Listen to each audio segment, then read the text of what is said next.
I keep telling my American friends, if you think of Donald Trump as only something that is happening inside the United States, you're missing it. Because there are Trump-like events happening across the Western world, in the former Warsaw Pact countries. You see it in France and in Germany and in places like smaller countries like Austria, the Netherlands. Canada has, to date, escaped these trends that have touched so many other countries for three big reasons.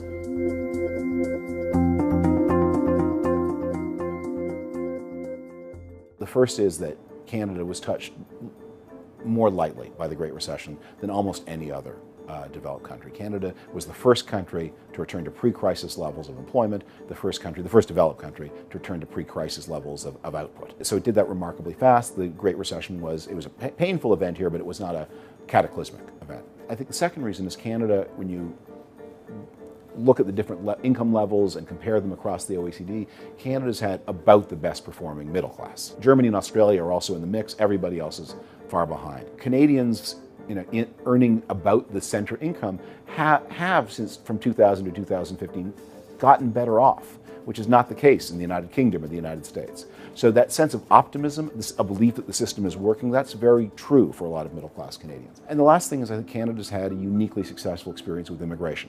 Immigration is the trigger to a lot of these authoritarian populist movements. Where immigrants seem to cluster in compact groups, where they all seem to speak the same language or have the same origin, where they present any kind of national security threat, where they seem to use more than their share of collective resources, you get a lot of resentment. In Canada, none of those conditions are true. Canada is taking a lot of immigrants, but they come from a lot of different places.